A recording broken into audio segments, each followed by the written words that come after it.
নমস্কাৰ, welcome to Laokhola, the last night revision class. এই ভিডিঅ'টোত আজি আমি ৰাইট টু এডুকেশ্যন এক্ট 2009 পৰা 20টা কুৱেশ্যন আমি আলোচনা কৰিম আৰু ইয়াৰ পৰৱৰ্তী ভিডিঅ'ত আমি সৰ্বশিক্ষা অভিযান আৰু সমগ্ৰ শিক্ষা স্কিমৰ ওপৰত আৰু 20টা কুৱেশ্যন আমি আলোচনা কৰিম।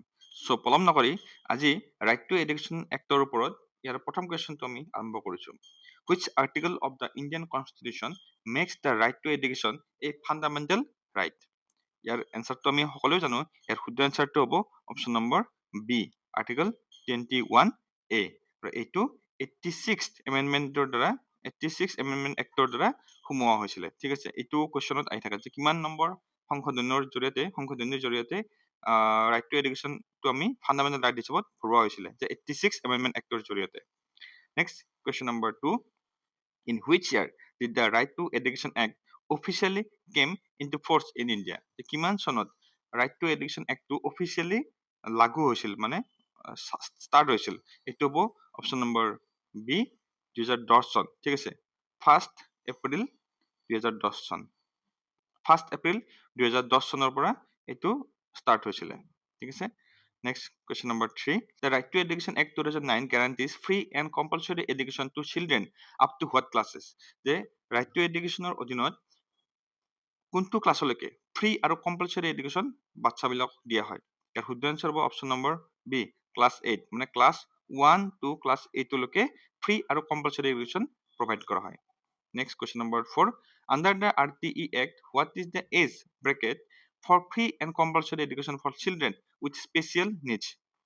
Normally কি হয় যে ক্লাছ 1 পৰা 8 লৈকে, ক্লাছ 6 ইয়াৰৰ পৰা 14 ইয়াৰ্ছলৈকে ফ্ৰী আৰু কম্পালসৰি এডুকেশ্যন দিয়া হয় ল'ৰা ছোৱালীবিলাকক। কিন্তু education for children with special needs, যিবিলাক PWD ল'ৰা ছোৱালী থাকে, ঠিক আছে, চিলড্ৰেন উইথ স্পেচিয়েল নিডছ, ঠিক আছে, তেওঁলোকক কিমান, তেওঁলোকৰ এজ ব্ৰেকেটটো কিমান? তেওঁলোকৰ এজটো নৰ্মেলিটো কি হয় 6 to 14, কিন্তু ইয়াত হ'ব option number B, 6 to 18 years, মানে তেওঁলোকৰ কাৰণে 4 বছৰ এটা এক্সট্ৰাকৈ ধৰি দিয়া হয়, 6 to 18 years, option number B. Next, what is the mandated pupil teacher ratio for upper primary classes, class 6 to 8 under right to education? ঠিক আছে, ইয়াৰ শুদ্ধ আনসাৰ হ'ব অপশ্যন নম্বৰ বি, 35.1। তাৰমানে ষ্টুডেণ্ট আৰু টিচাৰৰ যিটো ৰেচিঅ' এইটো কিমান হ'ব লাগিব আপাৰ প্ৰাইমেৰী ক্লাছত? ঠিক আছে, 35:1, আৰু লোৱাৰ প্ৰাইমেৰী ক্লাছত কিমান হ'ব? 30:1। ঠিক আছে, 30:1 এইটো হ'ব লোৱাৰ প্ৰাইমেৰী ক্লাছত, আৰু আপাৰ প্ৰাইমেৰীত হ'লে 35:1। ঠিক আছে। Next, according to the Right to Education Act, how many working days must an elementary school have in an academic year for class 6 to 8? So কিমান দিন মিনিমাম ক্লাছ হ'ব লাগিব ক্লাছ 6 পৰা 8 লৈকে according to Right to Education Act 2009? ইয়াৰ শুদ্ধ answer হ'ব option number C, 220 দিন। ঠিক আছে, 220 দিন হ'ব ইয়াৰ শুদ্ধ আনসাৰ। এইটো হৈছে কি ক্লাছ 6 to 8, আৰু যদি লোৱাৰ প্ৰাইমেৰী হয় তেতিয়াহ'লে 200 দিন হ'ব লাগিব। ঠিক আছে, এইটো হৈছে আপাৰ প্ৰাইমেৰী ক্লাছ 6 to 8 হ'ব 220 দিন, আৰু লোৱাৰ প্ৰাইমেৰী হ'লে কিমান হ'ব 200 দিন হ'ব লাগিব। ঠিক আছে, option number C is correct answer. Next, 7. What is the minimum number of instructional hours per academic year required for a primary school class 1 to 5? এইবিলাকো সুধিছে প্ৰাইমেৰী স্কুল, মানে লোৱাৰ প্ৰাইমেৰী স্কুলৰ কথা কৈছে, ক্লাছ 1 পৰা 5 লৈকে কিমান ইনষ্ট্ৰাকচনেল আৱাৰ্ছ, কিমান ঘণ্টা হ'ব লাগিব? ইয়াৰ শুদ্ধ আনসাৰ হ'ব অপশ্যন নম্বৰ এ, 800 ঘণ্টা, 800 আৱাৰ্ছ হ'ব লাগিব, 800 ঘণ্টা। ঠিক আছে, আৰু যদি ক্লাছ 6 পৰা 8 লৈকে হয় তেতিয়াহ'লে কিমান হ'ব? তেতিয়াহ'লে 1000 আৱাৰ্ছ হ'ব লাগিব। ঠিক আছে, 1000 আৱাৰ্ছ হ'ব লাগিব। Next, how many minimum working hours per week are mandated for a teacher under RT Act including preparation hours?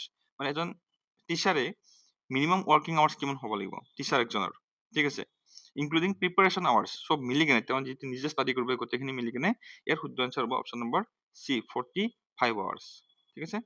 Next, Section 12(1)(c) of RTE Act mandates what percentage of reservation in private unaided school for weaker section? So ইয়াত হ'ব option number C, 25%। তাৰমানে weaker ছেকশ্যনৰ কাৰণে private স্কুলবিলাকত 25% seat reservation ৰাখিব লাগিব। ঠিক আছে, option C is the correct answer. Then, which section of the RT Act prohibits physical punishment and mental harassment of children? ইয়াৰ শুদ্ধ আনসাৰ হ'ব option number A section 17 prohibits physical punishment and mental harassment of children ঠিক আছে next question number 11 can a child be denied admission to a school due to the lack of age proof certificate under RT Act পাৰিব নেকি যে কোনো এজন বাচ্চাৰ মানে as proof certificate নাই গতিকে তাক আমি স্কুলত এডমিশ্যন নিদিও বুলি কোনোবা কৰিব পাৰিব নেকি নোৱাৰে অপশ্যন নম্বৰ বি নোৱাৰে এডমিশ্যন cannot be denied ঠিক আছে 11 কাৰেক্ট আনসাৰ হ'ব option number B next 12 under section 28 of the RT Act school teachers are strictly prohibited from doing what activity মানে স্কুল টিচাৰ এজনে কিছুমান কাম কৰিব নোৱাৰে strictly prohibited from doing what activity option number কি হ'ব এইটো B conducting private tuition classes private tuition class মানে পইচা লৈ কিনে টিউশ্যন কৰিব নোৱাৰিব তেওঁ ঠিক আছে কণ্ডাক্টিং প্ৰাইভেট টিউশ্যন ক্লাছেছ কৰিব নোৱাৰিব next 13 what body must be established in every government school to monitor its functioning and prepare school development plans এইটো আমি সকলোৱে জানোৱেই নিশ্চয় কাৰণ স্কুলবিলাকত কি থাকে এটা স্কুল মেনেজমেণ্ট কমিটি থাকে এইটোৱে ইয়াত মেনশ্যন কৰা হৈছে যে এটা ইয়াক বডি বুলি কোৱা এটা কমিটি আৰু ঠিক আছে চ' স্কুল মেনেজমেণ্ট কমিটি আমি গঠন কৰিব লাগিব স্কুলখনৰ ফাংচনিং আৰু ডেভেলপমেণ্ট প্লেনবিলাক চোৱা চিতাৰ কাৰণে next 14 what percentage of the school management committee members must be parents or guardian চ' এই যি SMC বুলি কোৱা হয় না স্কুল মেনেজমেণ্ট কমিটি তাত কিমান পাৰ্চেণ্ট পেৰেণ্টছ থাকিব লাগিব বা গাৰ্জেন থাকিব লাগিব কিমান থাকিব লাগিব অপশ্যন নম্বৰ চি 75% 75% স্কুলৰ গাৰ্জেন বা পেৰেণ্টছ হ'ব লাগিব বাচ্চাৰ next out of the total members in school management committee what percentage must be women so womenৰ কাৰণে কিমান হ'ব লাগিব 50% হ'ব লাগিব অপশ্যন নম্বৰ বি 50% 50% মহিলা হ'ব লাগিব school management কমিটিত next 16 the no detention policy was originally part of which section of the RT Act 2009 no detention policy so no detention policy মানে কি হয় মানে কোনো বাচ্চাক আগতে যে আমি কৈছিলো যে আজিকালি বাচ্চা ল'ৰা ছোৱালীবিলাক ফেইল নকৰে ন মানে ফেইল কৰাই নিদিয়ে no child could be held back or expelled from the school no detention policy মানে হৈছে কি ক'ত আপুনি ফেইল কৰি দিব নোৱাৰে আৰু এক্সপেল কৰিব নোৱাৰে কিমান ক্লাছ 1 পৰা 8 ল'ৰা ছোৱালীবিলাকৰ ভিতৰত কিন্তু এইটো এতিয়া 2019ত এমেণ্ডমেণ্ট কৰা হৈছে 2019ত এমেণ্ডমেণ্ট কৰা মতে এইটো এই যিটো পলিচি আছিল এইটো স্ক্ৰেপ কৰা হৈছে এতিয়া আৰু সেনেকুৱা নাই এতিয়া যদি পৰীক্ষাত ফেইল কৰে তেতিয়াহ'লে 2 মাহৰ ভিতৰত ৰি এক্সামিনেশ্যন ল'ব লাগিব স্কুলে আৰু তাৰপিছতো সি বাচ্চাটো ফেইল কৰে ৰি এক্সামিনেশ্যনৰ পিছতো তেতিয়াহ'লে সেইটো ডিচিশ্যন ল'ব পাৰিব তাক স্কুলৰ পৰা ওলাই দিয়া হ'ব নে আকৌ মানে পঢ়োৱা হ'ব সেইটো ডিপেণ্ড কৰিব ঠিক আছে কিন্তু আগতে এইটো নোৱাৰিছিল কিন্তু এতিয়া এইটো পাৰে ঠিক আছে next 17 which national statutory body is designated to monitor the protection of child rights under the RT Act so কোনটো national statutory body এটা বনোৱা হৈছে to protect the child right to protect কৰাৰ কাৰণে এটা national body এটা বনোৱা আছে সেই বডিটোৰ নাম কি এইটো হ'ব অপশ্যন নম্বৰ সি NCPCR ইয়াৰ ফুল ফৰ্মটো হৈছে national commission for protection of child right next if a primary school has a enrollment of 130 children how many full-time teachers are required by RTE schedules so এখন স্কুলত যদি primary স্কুলত যদি 130 টা বাচ্চা থাকে তেতিয়াহ'লে কিমানটা ফুল টাইম টিচাৰ লাগিব ইয়াৰ শুদ্ধ আনসাৰ অপশ্যন নম্বৰ সি পাঁচজন টিচাৰ লাগিব ঠিক আছে মানে চাওক 121 121 পৰা যদি 150 ভিতৰত বাচ্চা থাকে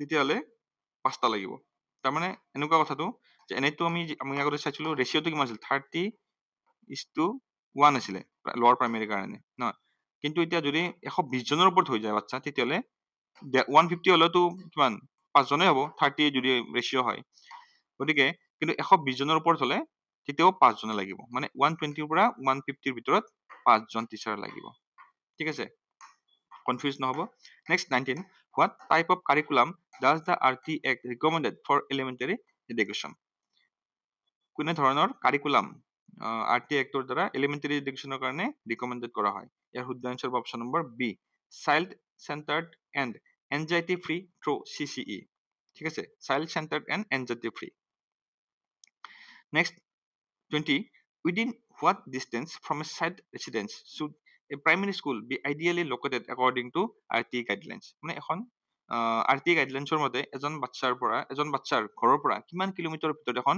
প্ৰাইমেৰী স্কুল থাকিব লাগে, ঠিক আছে? লোকেটেড প্ৰাইমেৰী স্কুল থাকিব লাগিব। চ' ইয়াৰ শুদ্ধ এনচাৰটো হ'ব অপশ্যন নম্বৰ এ, উইদিন 1 কিলোমিটাৰ। প্ৰাইমেৰী স্কুল হ'লে 1 কিলোমিটাৰ, আৰু যদি আপাৰ প্ৰাইমেৰী হয় তেতিয়াহ'লে 3 কিলোমিটাৰ হ'ব লাগিব। 3 কিলোমিটাৰৰ ভিতৰত হ'ব লাগিব। এইটো একৰ্ডিং টু RT গাইডলাইনছ। চ' ইয়াত 20টা কুৱেশ্যন আছে। নেক্সট আমি আকৌ সৰ্বশিক্ষা অভিযানৰ পৰা আমি ল'ম 20টা কুৱেশ্যন। গতিকে আজি ইয়াতে সমাপ্ত কৰিলোঁ। নেক্সট ভিডিঅ'টোত আমি বাকীখিনি পাৰ্ট লৈ আহিম। গতিকে আপোনালোকে ইমানখিনি সময় দিয়াৰ কাৰণে ধন্যবাদ। অনুগ্ৰহ কৰি চেনেলটো ছাবস্ক্ৰাইব কৰিবলৈ নাপাহৰিব।